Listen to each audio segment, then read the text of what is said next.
जय यीशु की। मैं हूँ प्रियंका डामोर और आप देख रहे हैं रेडियो वर्तास एशिया की हिंदी सर्विस। कलीसिया समाचार में आप सभी का स्वागत है। कलीसिया समाचारों में प्रमुख हैं। एशिया के धर्माध्यक्षों ने सिनेडोल मन परिवर्तन के माध्यम से पुल निर्माण हेतु आमंत्रित किया। पास्टर पर हमला, बंगाल में ईसाई समुदाय एकजुट।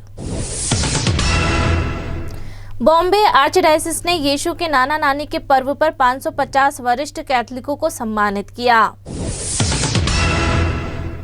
सिस्टर्स ऑफ सेंट एनी ने तिहाड़ जेल से जमानत पर रिहा हुए लोगों के साथ त्योहार मनाया।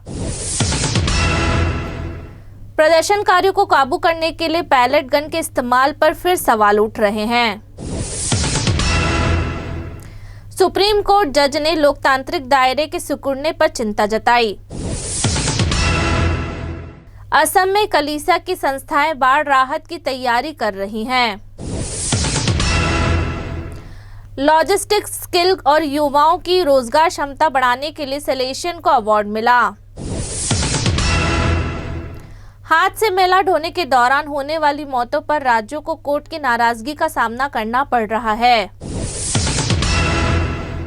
सर्वोच्च अदालत ने मणिपुर में न्याय सुनिश्चित करने के लिए मुकदमों की तेजी से सुनवाई का प्रस्ताव दिया। अब जानते हैं समाचार विस्तार से। एशिया के धर्माध्यक्षों ने सिनेडोल मन परिवर्तन के माध्यम से पुल निर्माण हेतु आमंत्रित किया। एशिया के कैथोलिक धर्माध्यक्षीय सम्मेलनों के संघ FABC ने अपनी 12वीं महासभा को एशिया के लोगों के लिए अपने अंतिम संदेश जारी करते हुए समाप्त किया। संघ ने पूरे महादेश की कलीसिया से कहा कि वे विभाजन, भेदभाव की तेजी से बदलते समाज में पुल और पुल निर्माता बनकर अपनी सिनेडोल यात्रा को सशक्त करें। जकार्ता के माता मरियम के स्वर्गारोहण महागिरजाघर में महासभा समापन के लिए अर्पित मिस्सा बलिदान में तुम इससे भी महान चीजें देखोगे विषय वस्तु पर एक संदेश सुनाया गया। संदेश को महाधर्माध्यक्ष गिलबर्ट आर्मेया गार्सिया ने पढ़ा। ने पढ़ा, जिस पर महासभा में हिस्सा लेने वालों की ओर से गोवा और दमन के महाधर्माध्यक्ष और FABC के अध्यक्ष कार्डिनल फिलिप नेरी फेराओ ने हस्ताक्षर किए। पास्टर पर हमला, बंगाल में ईसाई समुदाय एकजुट। नोडाखाली पुलिस स्टेशन के तहत आने वाली दक्षिणी 24 परगना के चारा रायपुर माजेपारा गांव में रविवार की एक शांत प्रार्थना सभा 26 जुलाई को दहशत में बदल गई, जब एक भीड़ ने घर में हो रही प्रार्थना सभा पर हमला कर दिया, पूजा करने वालों के साथ मारपीट की और पवित्र प्रतीकों का अपमान किया। इस घटना ने बंगाल के ईसाई समुदाय को हिलाकर रख दिया। इसके बाद पूर्वी और उत्तर पूर्वी भारत में अलग अलग ईसाई संप्रदायों के संयुक्त संघ बगिया क्रिस्टिया परिसेवा या बंगाल क्रिश्चियन काउंसिल ने शांतिपूर्वक तरीके से एकजुट होने के लिए 7 सूत्रीय कार्यक्रम की घोषणा की।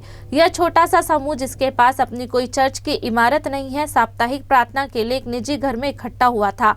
पास्टर पिंटू पॉली, जो 7 साल से अधिक समय से इस समूह का नेतृत्व कर रहे हैं, के अनुसार शाम 4 बजे लगभग 25 से 30 विश्वासी इकट्ठा हुए थे।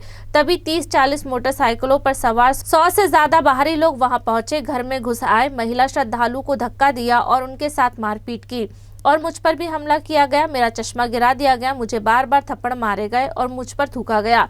भीड़ ने अस्थायी वेदी को तोड़ दिया, पवित्र क्रॉस को तोड़ दिया, बाइबल और भजन की किताबों को फाड़ दिया और घर को केसरिया रंग से खराब कर दिया। पास्टर पॉली की मोटरसाइकिल भी तोड़ फोड़ की गई।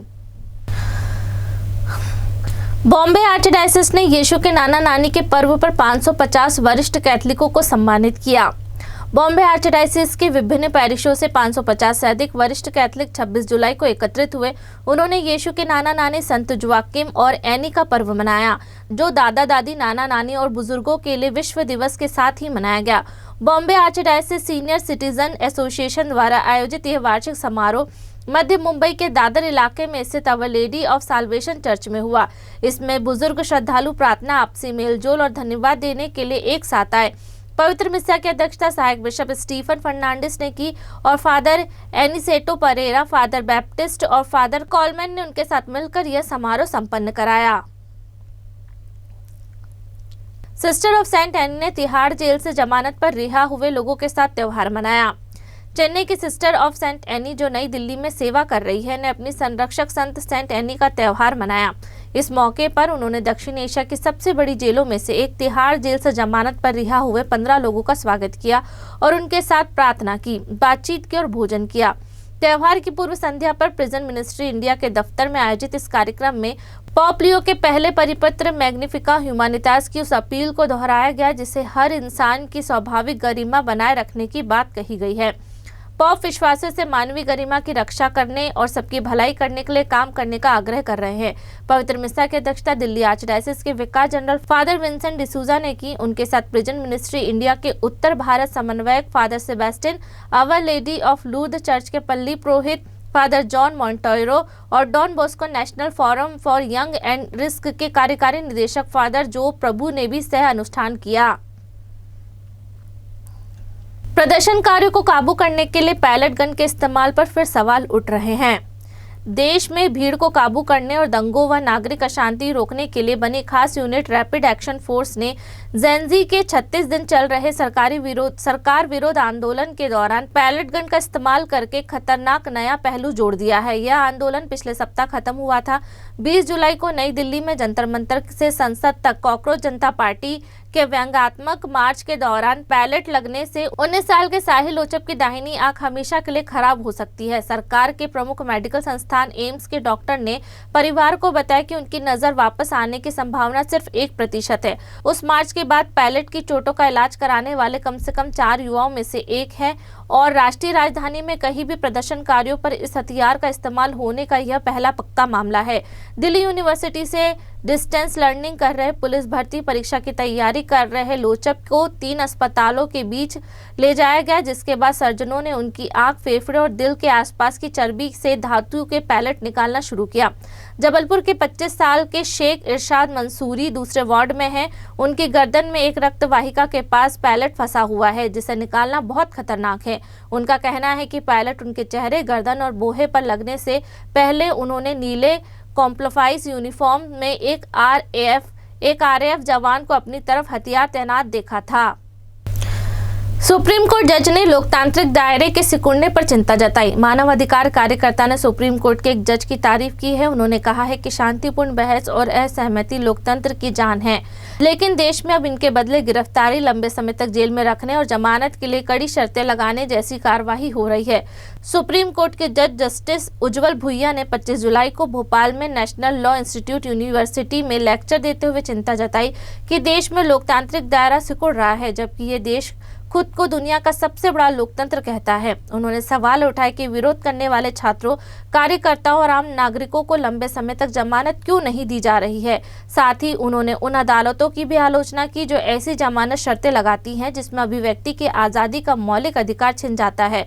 ऑल इंडिया कैथलिक यूनियन के प्रवक्ता और वरिष्ठ पत्रकार जॉन दयाल ने 27 जुलाई को बताया कि सुप्रीम कोर्ट के जज को उनकी सिद्धांत पर आधारित टिप्पणियों के लिए धन्यवाद दिया जाना चाहिए। दयाल ने कहा कि जस्टिस भुइया को ऐसी बातें कहने के लिए धन्यवाद दिया जाना चाहिए जो हमारे समाज के बड़े हिस्से, खासकर अल्पसंख्यक समुदाय के लोगों के असल अनुभव से सीधे जुड़ी हैं। असम में कलीसिया की संस्थाएं बाढ़ राहत की तैयारी कर रही हैं। असम में कलीसिया की संस्थाएं राहत कार्यों की तैयारी कर रही हैं क्योंकि पिछले 6 दशकों के सबसे भीषण बाढ़ में 68 लोगों की जान चली गई है और हजारों लोग बेघर हो गए हैं। अधिकारियों ने 28 जुलाई को बताया कि सबसे ज्यादा प्रभावित जिले शिवसागर, गोलाघाट, जोरहाट और चाईदेव में सरकार द्वारा चलाए जा रहे 109 राहत शिविरों में अभी 37,000 से ज्यादा लोग रह रहे हैं। राज्य में कलीसिया के नेताओं का कहना है कि वे स्थानीय प्रशासन और मानवीय संस्थानों के साथ मिलकर उन अलग थलग गांवों तक पहुंचने की कोशिश कर रहे हैं जहां अभी तक पहुंचा नहीं जा सकता। डिब्रूगढ़ डायसिस के फादर जॉन मिंज ने 28 जुलाई को बताया, हमने बाढ़ पीड़ितों के लिए राहत शिविर सामग्री तैयार कर ली है। मिंज ने कहा है कि असम में 12 जिले मौसम बाढ़ में बुरी तरह प्रभावित हुए हैं, जिनमें डिब्रूगढ़ डायसिस के इलाके भी शामिल है। सरकार अपना काम कर रही है, लेकिन हमारी प्राथमिकता दूर दराज के गाँव हैं जहां अभी तक सरकारी मदद नहीं पहुंची है। उन्होंने कहा, हमारी योजना है कि जैसे ही बारिश कम होगी और वहां पहुंचना मुमकिन होगा, हम अपना राहत कार्य शुरू कर देंगे। लॉजिस्टिक स्किल और युवाओं की रोजगार क्षमता बढ़ाने के लिए सलेशन को अवार्ड मिला। डॉन बॉस्को टेक सोसाइटी को लॉजिस्टिक स्किल डेवलपमेंट और युवाओं की रोजगार क्षमता बढ़ाने में उनके बेहतरीन योगदान के लिए प्रिज्म अवार्ड 2026 से सम्मानित किया गया। यह सम्मान लॉजिस्टिक सेक्टर स्किल काउंसिल द्वारा अहमदाबाद के ले मेरिडियन में आयोजित प्रिज्म अवार्ड समारोह के दौरान दिया गया। संस्था की ओर से अवार्ड लेते हुए डॉन बॉस्को टेक सोसाइटी के executive director father John Matthew ने कहा, यह सम्मान हमारे सेलेक्शन संस्थान, ट्रेनर्स, प्रोजेक्ट टीमों, प्लेसमेंट कर्मचारियों, फंडिंग पार्टनर और एम्प्लॉयर्स की सामूहिक कोशिशों का नतीजा है। यह वंचित युवाओं को सार्थक रोजगार पाने और सम्मान, आजादी और उम्मीद भरी जिंदगी बनाने में मदद करने हमारे मिशन को और मजबूत करता है। हाथ से मैला ढोने के दौरान होने वाली मौतों पर राज्यों को कोर्ट की नाराजगी का सामना करना पड़ रहा है। सर्वोच्च अदालत ने 15 राज्यों को कोर्ट की अवमानना का नोटिस जारी किया है। यह राज्य हाथ से मैला ढोने की भेदभावपूर्ण और खतरनाक प्रथा को खत्म करने में नाकाम रहे हैं। इस प्रथा में शौचालय, सेप्टिक टैंकों या सीवरों से इंसानी मल को हाथ से साफ करना शामिल है। जस्टिस अरविंद कुमार और जस्टिस विपुल एम पंचोली की सुप्रीम कोर्ट बेंच ने 27 जुलाई को इस बात पर गहरी चिंता जताई है कि अक्टूबर 2023 के आदेश में ऐसी प्रथाओं को रोकने के स्पष्ट निर्देशों के बावजूद सीवर और सेप्टिक टैंक में उतरने वाले कर्मचारियों की मौत हो रही है। 2023 के आदेश में सर्वोच्च अदालत ने सभी राज्यों को यह सुनिश्चित करने का निर्देश दिया था कि किसी भी व्यक्ति को उचित सुरक्षा उपायों और मशीनी उपकरणों के बिना सीवर या सेप्टिक टैंकों में न उतारा जाए। ताजा आदेश में भारत के 28 में से 15 राज्यों में 4 हफ्ते के भीतर यह बताने को कहा गया है कि आदेश की अनदेखी करने के लिए उनके खिलाफ कोर्ट की अवमानना की कार्रवाई क्यों न शुरू की जाए। सर्वोच्च अदालत ने मणिपुर में न्याय सुनिश्चित करने के लिए मुकदमों की तेजी से सुनवाई का प्रस्ताव दिया। सर्वोच्च अदालत ने मणिपुर में जातीय हिंसा से जुड़े 3000 से ज्यादा आपराधिक मामलों में सुनवाई में तेजी लाने के लिए विशेष अदालत बनाने का प्रस्ताव दिया है। लेकिन कलीसिया के नेताओं का कहना है कि पीड़ितों को पूरा न्याय दिलाने के लिए और भी बहुत कुछ करना जरूरी है। चीफ जस्टिस सूर्यकांत और जस्टिस जयमाला बागची और वी मोहना की सुप्रीम कोर्ट की बेंच ने 24 जुलाई को जांच एजेंसियों और स्थानीय अदालतों की धीमी प्रगति का जायजा लेने के बाद मुकदमों की तेजी से सुनवाई की जरूरत पर जोर दिया। स्पेशल इन्वेस्टिगेशन टीम SIT द्वारा जांच पूरी किए गए 301 मामलों में से केवल 11 में ही सुनवाई शुरू हुई थी। SIT को मणिपुर के 8 जिलों में 3020 मामलों की जांच करने का काम सौंपा गया था। हत्या और बलात्कार जैसे गंभीर अपराधों से जुड़े 31 अन्य मामले CBI को सौंपे गए हैं, जो एक प्रमुख केंद्रीय एजेंसी है। CBI ने 21 मामलों में जांच पूरी कर ली है और चार्जशीट दाखिल कर दी है। सुप्रीम कोर्ट की बेंच ने कहा, हम विशेष अदालतें बनाने का शुरुआती प्रस्ताव देते हैं ताकि इन मामलों में रोजाना सुनवाई हो सके। खासकर चल रही जांच में बहुत ज्यादा देरी को देखते हुए इसने दोनों जांच एजेंसियों को लंबित जांच पूरी करने के लिए अपनी पूरी कोशिश करने का निर्देश भी दिया।